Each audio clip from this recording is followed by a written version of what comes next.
Hello, and thank you for joining us today. Welcome to the American Medical Association's Private Practice Simple Solutions, part of the Steps Forward Innovation Academy. Before we get started with the content, a few housekeeping items. The Private Practice Simple Solutions program is a series of rapid learning cycles designed for private practices to provide opportunities to implement actionable changes that can immediately increase efficiency. Please note that this presentation has been recorded and is for informational purposes only. You should consult a professional advisor for specific medical, legal, financial, or other advice. Please take a moment to carefully review this notice. I'd like to now introduce our speakers who will be leading us through today's content, Dr. James Jersak and Kevin Hopkins. Please go ahead and take it away. All right, thank you. Jim, great to be with you. Great to be here, Kevin. Thanks, always a pleasure when we can get together and have a conversation about some of our favorite topics.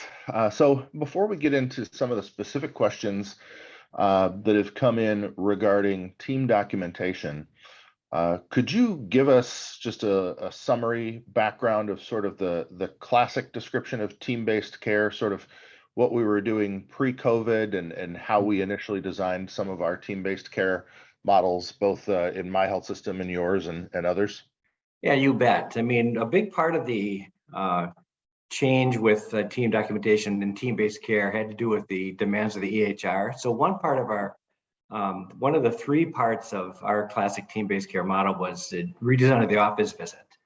So in this model, the assistants in the office, medical assistants or LPNs in our case, would have a significant role in managing the patient during the visit. They do a lot of rooming strategies such as setting up refills and setting the agenda for the patient, closing care gaps importantly, and then they would set up the documentation template and come into the room with us during the visit. So that it required some extra staff, which we're going to get into later with the staffing issues. But I would have two of these people in our system. We call them care team coordinators, and then they would alternate visits. So I'd have full EHR support during a visit, which was really great. Second part of our model was to look at the in-basket and try to deploy the team, everybody working at the top of their skill set to manage the in-basket. And then the third part, of course, is the development of the resources for the providers in primary care, for extended care team resources to help with the complex patients. But for the purposes of us today, it was really focusing on the office visit and some of the advantages of having team support during a visit for documentation and EHR work entailed. It was really working great pre-COVID. Which of those key components of team-based care did you find most beneficial within the context of an in-office visit? Well, definitely having an EHR support was the biggest advantage for me.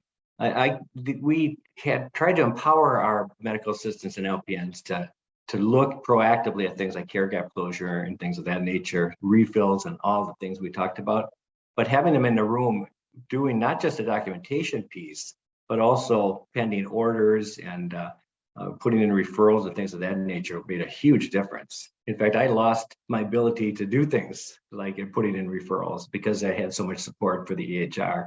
It made a tremendous difference in how the office visit worked. Yeah, I found that to be the most helpful benefit too. I felt like my medical assistant in the exam room with me while seeing a patient was like an extension of me and was a sort of a go-between between my head and the computer, and the mouse, the clicks, the keystrokes, all of that kind of stuff, because that was sort of their territory, what they did, while I sort of verbalized a plan, and often they could anticipate what I was going to do. You had the same experience, I think. Yeah, right? Kevin, I don't know if you saw what I did, but the patients actually really, really loved it because I was able to focus on them during the visit.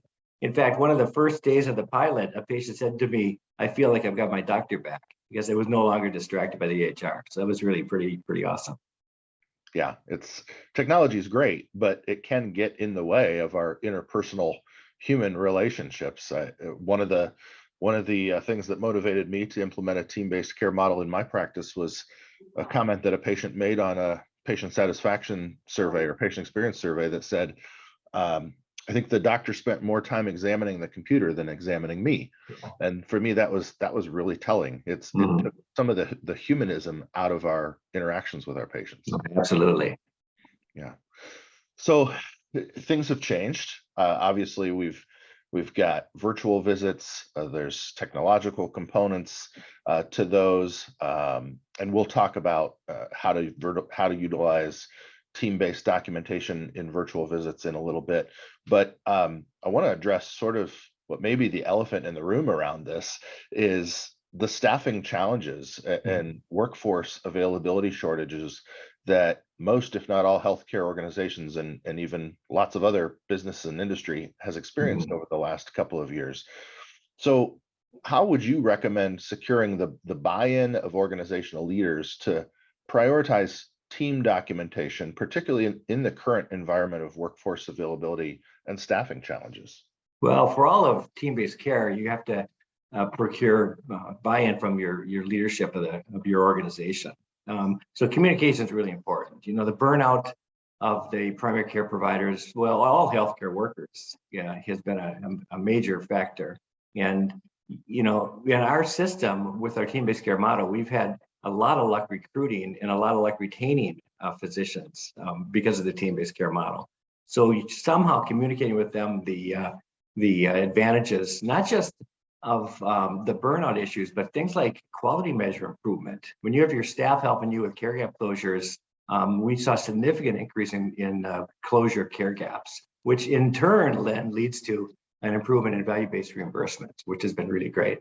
And the other thing I'd say, there's a lot of literature out, and you've contributed to the literature, Kevin, on team-based care and some of the advantages and challenges and how to overcome some of the challenges that we're facing. So yeah, I can't argue about the benefits. Certainly, we've proven that and shown that time and time again, and I think it's vastly beneficial to things like retention, as you mentioned, and decreases rates of turnover. From a practicality standpoint, I know we've got practices in our health system where we have a physician maybe working in a team-based care model who has 2 medical assistants doing a lot of the EHR work and documentation, and down the hall is a physician who doesn't have any MA at all, because those positions have turned over. We're having challenges and difficulty with recruitment. How do we make the case to even our practice leaders to prioritize maintaining relationships and team-based documentation when we have those types of workforce shortages? How can we continue to do some of this work in that environment? Well, not just that, but I mean, our system's leadership is totally bought into this concept. But the fact is, we just can't find people. So we're down in our system of 29 primary care clinics, well over 30 MAs and LPNs, and we're not having very good luck recruiting. So I think the other question is, buying is one part from administration, but also just figuring out workarounds and how do you compensate for the lack of staff. I know we're going to get into that. So I think that will be a theme throughout our conversation today. So we'll sort of weave that through as a common thread, right, as we talk about some of these other topics and questions. So I'll get into some of the questions around documentation specifically. So for encounter note documentation, like an office visit, do you recommend using smart phrases, as you might call it in your EHR, for templates, or copy and pasting previous visit notes? What do you do as far as documentation for starting the note? There's a lot of options for that, and I'm sure people have different ways to approach that. Personally, for me, we would send teams that were going live on team-based care to a training course for our EHR for 3 days actually before going live. It was a pretty big commitment. And then the teams would sit together, the physician, the APCs, and the medical assistants and the RNs. And one of the tasks in that course is to develop templates. So we like to use templates. We talked about standard documentation notes, and I think that's a good way to go if you can do it, but we had a lot of pushback in our system from the different docs.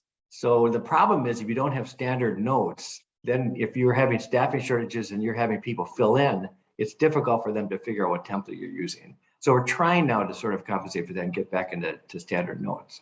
But to answer your question, I generally like to do templates. And the other thing though I'd say in this topic is there's a lot of stuff coming down the line with the EHR, a lot of improvements that I think is going to help us. We're aware of somebody, I think in Texas, who's doing a lot of innovative work with NoteWriter to make it a lot easier. So, I think the point is whatever system you use, we really stress to our staff to make it accurate. These review systems that drop in with 20 different things, nobody does that. So you have to make sure the note's accurate. Cutting and pasting, we tend to not recommend. It's just too much redundancy and it's not really accurately reflecting a lot of times what happens in a visit. Well, and there's always the risk of inadvertently carrying forward outdated information when you copy a previous note or something like that. And right now you've got contradictory information in there, which to me is a medical legal risk as well as a quality of patient care risk. Right. I know we're focusing on our system now, Kevin, trying to get rid of note bloat as well. I'm trying to make these things a little more, especially some of the changing in the billing recently. We're trying to make it less, bloated than it was before. Because those notes, I don't know if you get these notes sometimes from people that, 20 pages and about a paragraph is useful.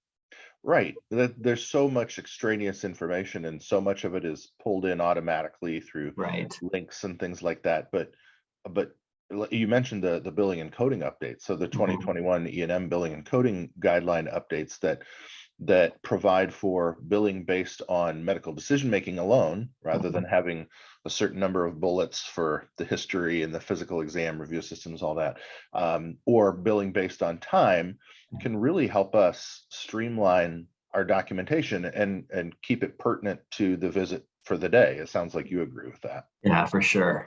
Yeah, absolutely. Have you done anything with your note templates to try to redesign them or update them in order to streamline them a little bit? Yeah, it's a constant process for doing that. Things like people that pull in lab results into their note. I mean, the lab results are in the EHR. We just don't feel you need to have all that redundancy like that. And that gets back to the training of the people that are helping us with documentation. And maybe we could talk about that now, Kevin, because it's a big effort to train staff. You have to find staff, then you have to train staff.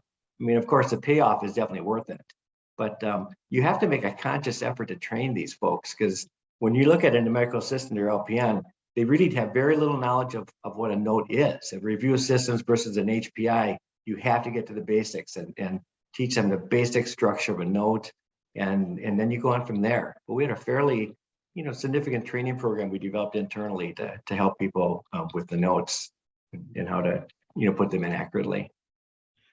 So your point is a great one. People that are novice at writing these notes, and even those of us that are more experienced, we tend to do it the way that we've always done it. And so I think of some of my medical student notes or notes that I've seen in clinic where you pull in every lab that was done in the last 6 months, and it takes up all of this space. You got to scroll through the note. And at the end of the day, it's not very much value add to the care for the patient that day. So can you speak at all to how you train yourself and how you train your staff to think about what's actually value added to the note and what's not, and leave out the things that aren't? Well, that comes down to, I think, how physicians and advanced practice clinicians deal with team documentation support. People that are starting to do that, the medical assistants, LPNs, whoever you have doing that for you, when they first start doing this, they're very vulnerable to negative comments. And I think really it's showing them by examples. When my people started, they would get their note ready, and I would look at it and edit it quite heavily in the beginning. And then I would talk to them about what I did and why I did it. I think that showing them how that works really made a big difference. We had a couple examples in our system of docs that gave very negative feedback to to the people starting the documentation, and that's pretty devastating to them. So you have to be really cautious with your professional staff, the docs and the APCs, to be very, sensitive during that time to provide guidance to your people doing the documentation. Yeah, I agree. Sometimes feedback can be, any feedback can be considered a gift if it's constructive, but if it's destructive, and especially without context, it's not helpful. So saying to somebody, wow, your note was terrible, Yeah.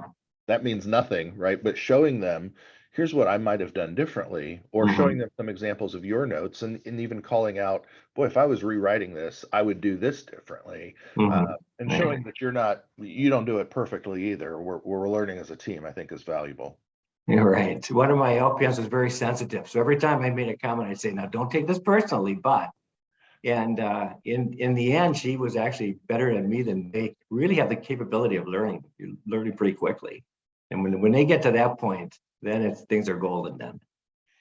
Well, that's good. And I think that needs to be bi-directional, right? So I often gave my medical assistants license to call me out on things, the things that I would do that I would ask them not to. And it really made for a great working relationship because there was mutual accountability and we shared the same expectations. Yeah, I think the whole team-based care concept is empowering staff to work at the top of their skill set. And I would love it when I would be with the patient and I would say something to my helper, to the LPN or the MA in the room, let's get a case manager referral. And she would roll her eyes and say, I already ordered it. We love stuff like that when they really take the ball and run with it. Yes, absolutely. I had the same experience. My MAs would say, oh, by the way, I went ahead and penned a referral to clinical pharmacy. And I'd say, oh, you know what? That's a really good idea. Yeah, right. And Kevin, just as an aside for this, there's a lot of talk about, scribes, virtual scribes versus team documenters like we use in our models. And that's, I think, the big advantage is having them in the room and able to do things for the patient in the EHR and directly with the patient, as opposed to just having somebody scribing a visit. Obviously, some people have to use scribes because we're in that situation with staffing now, but I think there is really an advantage having people in the room that can help you out like that.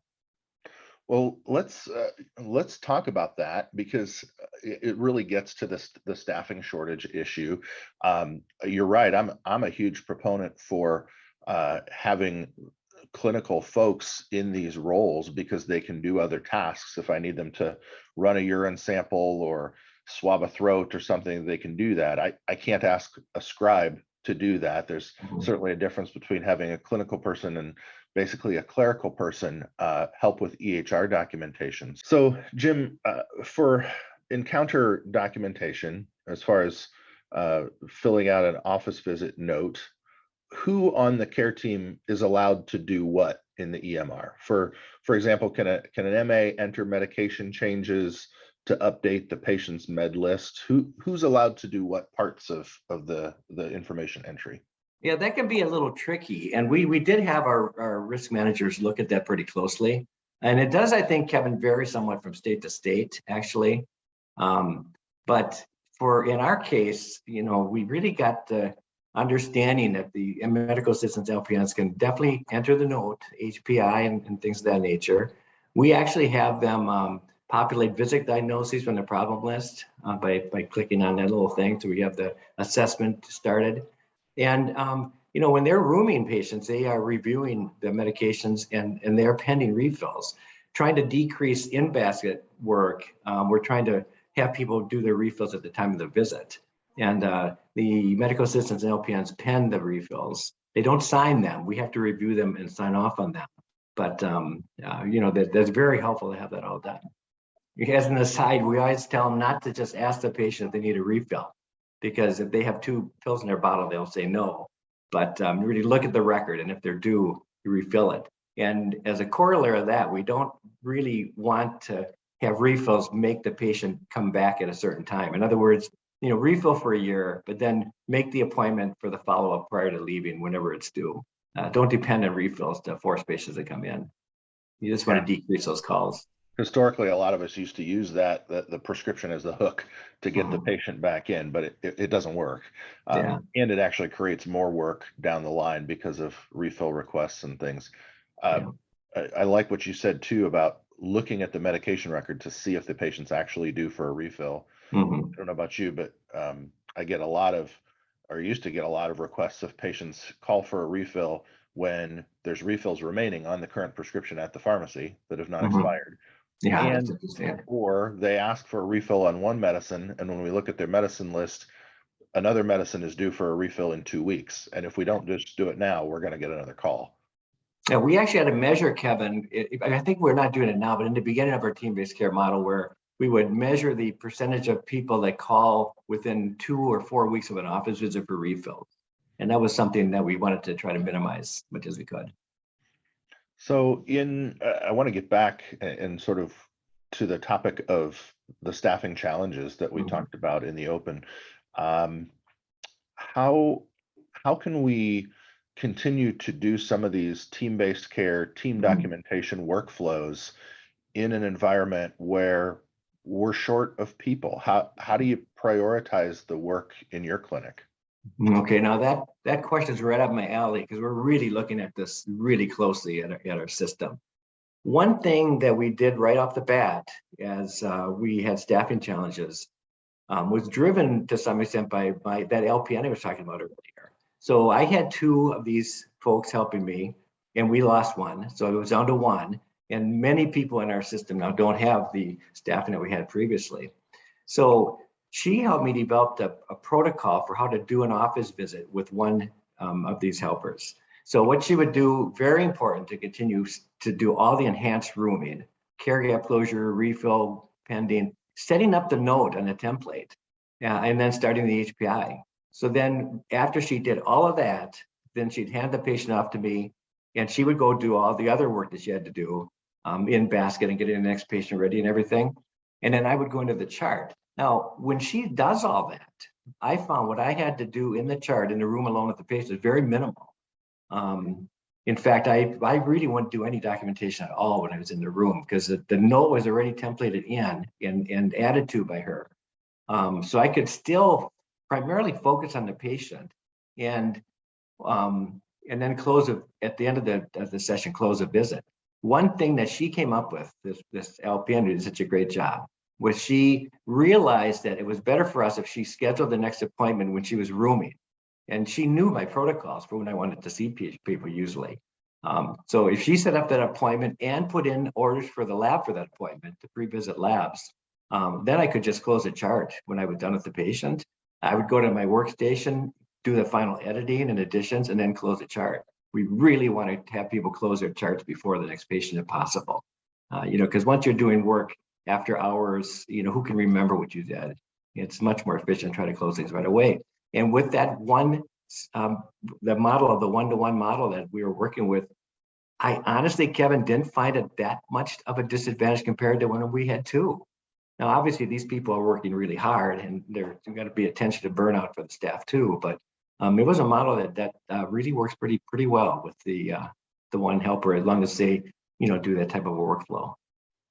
I agree. For some reason, there's just huge benefit in just getting the documentation started. Because when you're looking at that blank screen, or even once you've loaded a template, getting started can be difficult. But if somebody's actually done it for you, it's very helpful. And prior to our staffing challenges or current workforce environment, this is how I would do my evening clinics or my weekend clinics when both of my medical assistants weren't there, or when one would call off sick or have a sick kid. Is we would do kind of a hybrid model and prioritize the work that they did, not expecting them to do everything that they would have done if both medical assistants were there. But it allowed us to keep moving and get the work done in a less than ideal staffing situation. So Yeah. And then, Kevin, can I talk about a couple other things we've done to try to compensate for this? I'd love it. So our model has the MAs and LPNs doing a lot of things. They're short now. So we figured we had to do something to try to get at least some help, like with rooming and things of that nature. So we actually have a couple PDSAs going. One is to hire CNAs, which are a little easier to find. And they can't do all of the things that the MAs and LPNs can do because of the licensing issues, but they can do a lot. And, the rooming of patients and, some of the basics like that, team things up for us.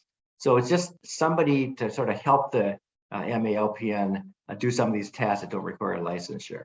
So that's going pretty well. And we're actually expanding it in our system a bit.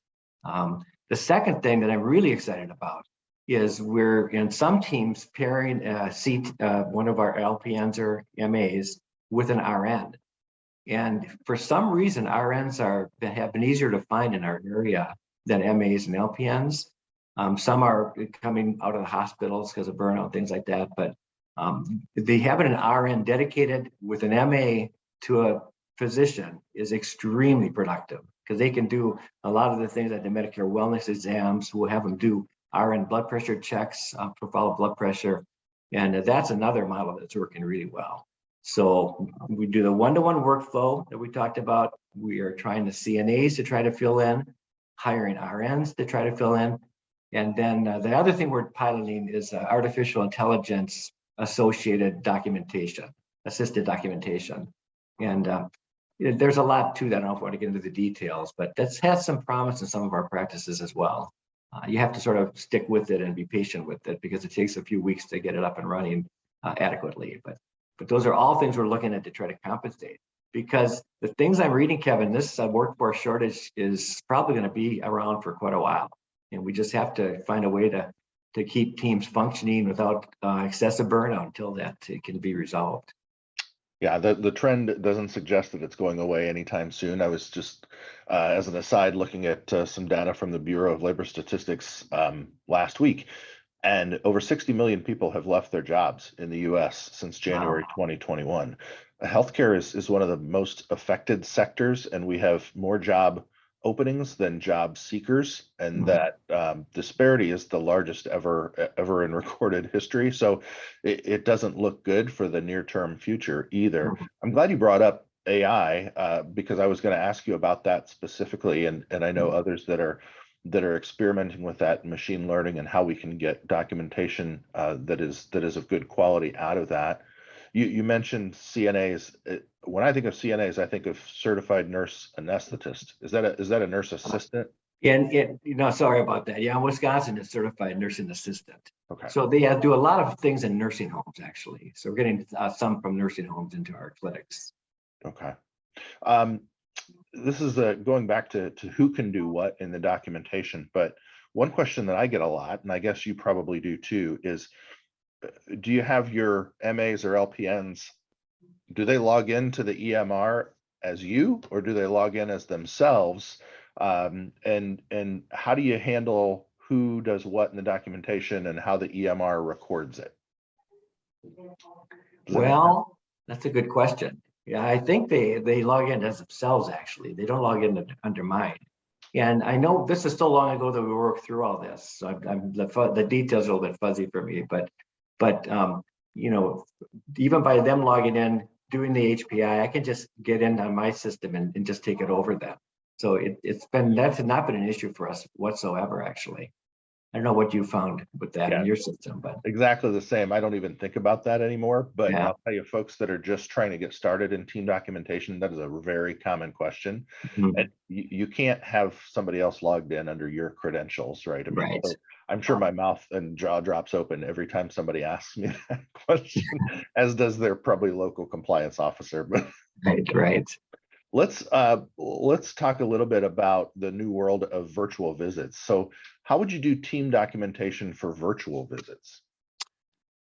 And I think, Kevin, we did something for Steps Forward regarding that, or we had an article a while back about that. And at the time, we were talking about having the team documenter in the room with us, possibly. And that definitely is feasible to do it the same as it was a face-to-face visit. But with staffing, that almost never happens anymore.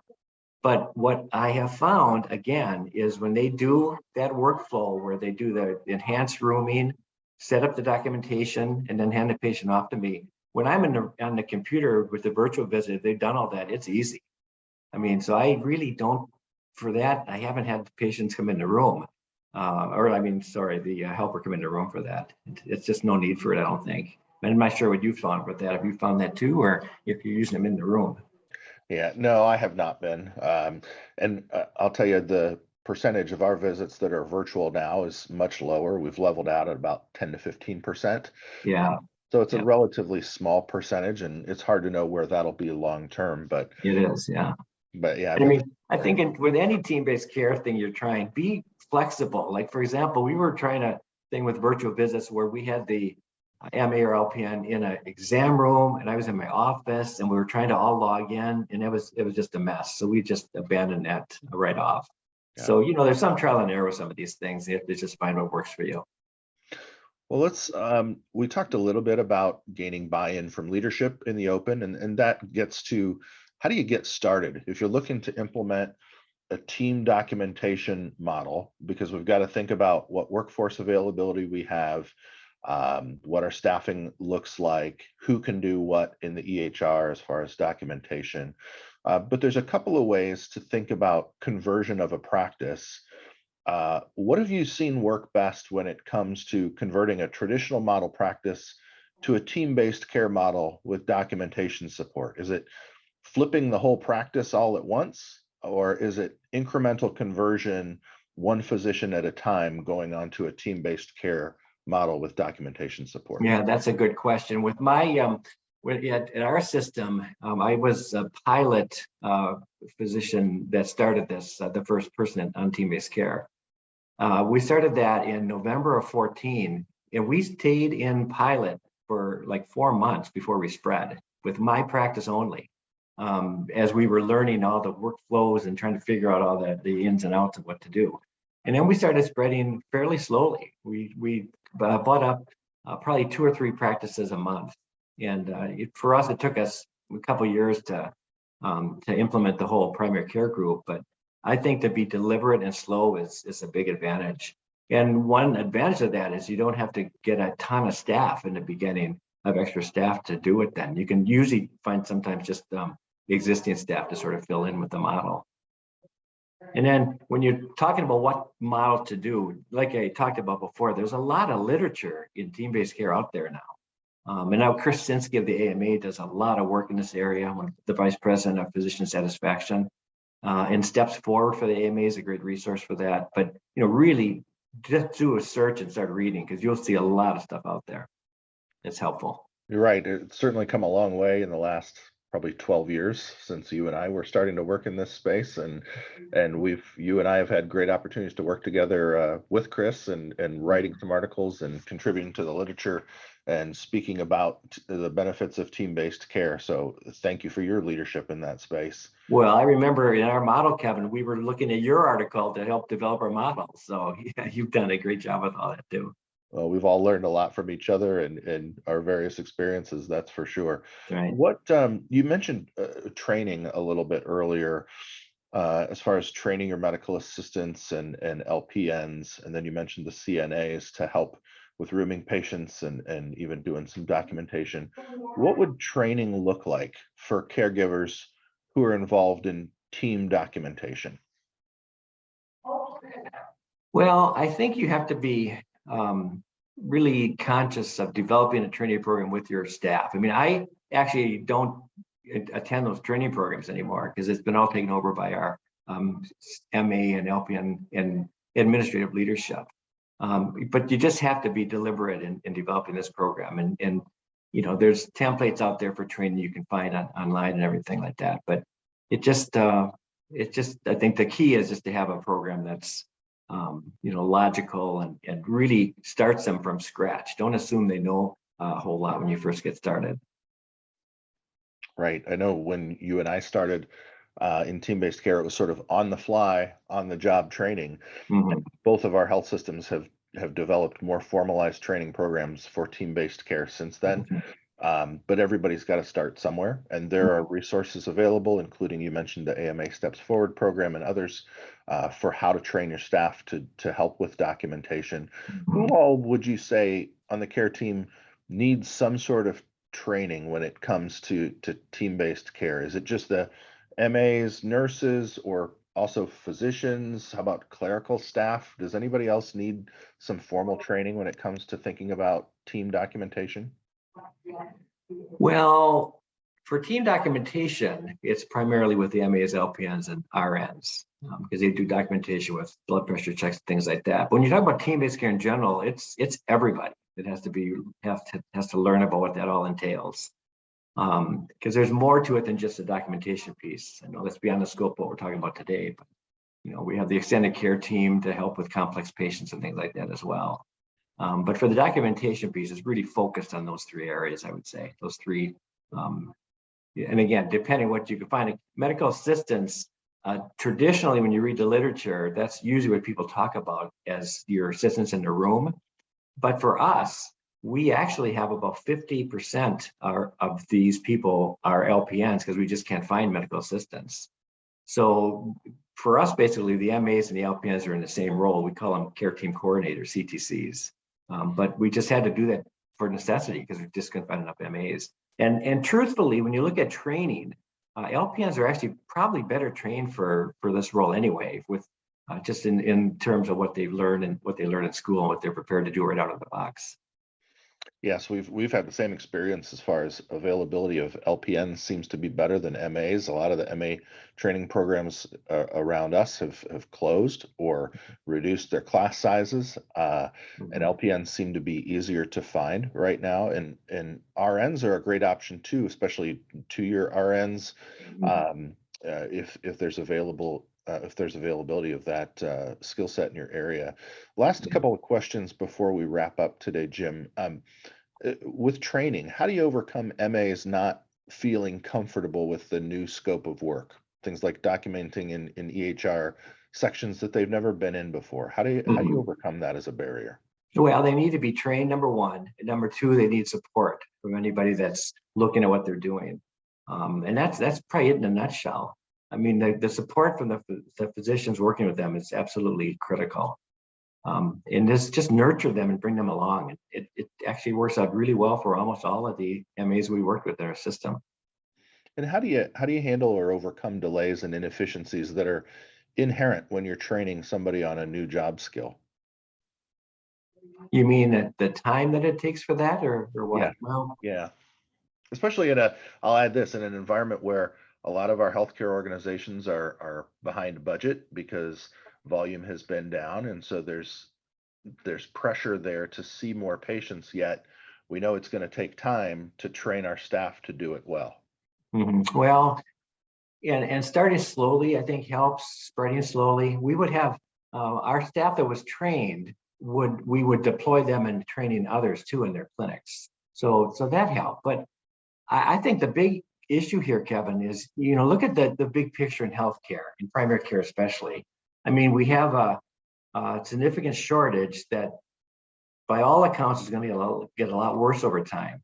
And if we're having a system and a way of working that is burning people out, that's just not sustainable in the long run. So when you're trying to make a decision about moving in this direction, I think you have to take that into account. And if you can alleviate the burnout, keep your staff and your docs, that's going to go a long ways. And it's definitely worth the investment that it takes to implement a program like this.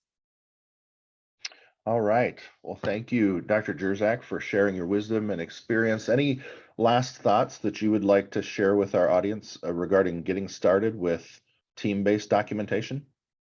I think the key is to do it. Figure out what's going to work in your system, in your particular circumstances, and just make the commitment. Start slowly, and you'll reap the benefits in the long run for sure. It's definitely an investment, and it definitely takes time, but it's worth it, well worth it in the long run.